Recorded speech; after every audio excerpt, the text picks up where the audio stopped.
بسم اللہ الرحمن الرحیم۔ شروع اللہ کے پاک نام سے جو بڑا مہربان نہایت رحم کرنے والا ہے۔ نوح علیہ السلام۔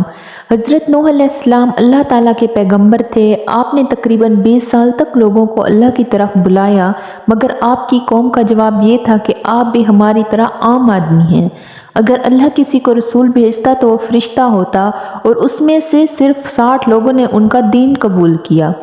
اسی لیے حضرت نوح علیہ السلام نے ان کے عذاب کی بد دعا فرمائی، جس کے نتیجے میں ان پر سیلاب کا عذاب نازل ہوا، اور اللہ تعالیٰ نے آپ کی قوم پر عذاب بھیجا اور آپ کو ایک کشتی بنانے اور اس میں اہل ایمان کو اور ہر چرند پرند کے ایک ایک جوڑے کو رکھنے کا کہا۔ تب طوفان کی شکل میں عذاب آیا، سب لوگ سوائے ان کے جو حضرت نوح علیہ السلام کی بنائی ہوئی کشتی میں سوار تھے، باقی سارے ہلاک ہو گئے۔ کشتی نوح کا واقعہ۔ ایک عذاب جو ایک طوفان کی صورت میں حضرت نوح علیہ السلام کی قوم پر آیا، جس میں حضرت نوح علیہ السلام نے ایک کشتی جو انسانوں اور جانوروں کو سوار کیا۔ اس طوفان میں زمین مسلسل پانی اگلتی رہی اور آسمان مسلسل بارش برساتا رہا۔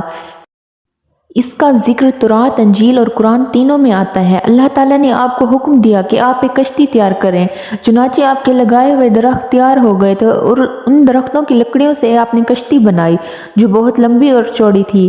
اس میں 3 درجے تھے، نچلے طبقے میں درندے، پرندے اور حشرات وغیرہ، درمیانے طبقے چوپائے وغیرہ جانوروں کے لیے، اور بالائی طبقے میں خود اور مومنوں کے لیے جگہ بنائی۔ اسی طرح یہ شاندار کشتی آپ نے بنائی جو آپ کی اور مومنوں کی محنت سے بنی، جنہوں نے بے پناہ محنت کر کے یہ کشتی بنائی۔ آپ کشتی بنانے میں مصروف تھے اور آپ کی قوم آپ کا مذاق اڑاتی اور طرح طرح کی باتیں کرتے اور قسم قسم کی طعنے بازیاں کرتے رہتے تھے۔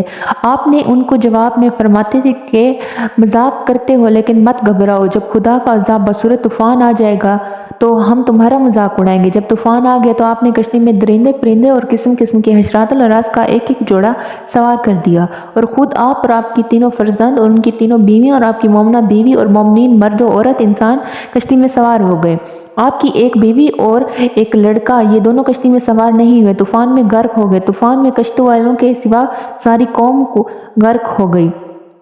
آپ کی کشتی جودھی پہاڑ پر جا کر ٹھہر گئی، اور طوفان ختم ہونے کے بعد زمین پر اتر پڑے، اور آپ کی نسل میں بے تاؤ برکت ہوئی کہ آپ کی اولاد تمام روئے زمین پر پھیل کر آباد ہوگی۔ اسی لیے انہیں آدم ثانی یعنی زمین پر موجود انسانوں کا دوسرا باپ بھی کہا جاتا ہے۔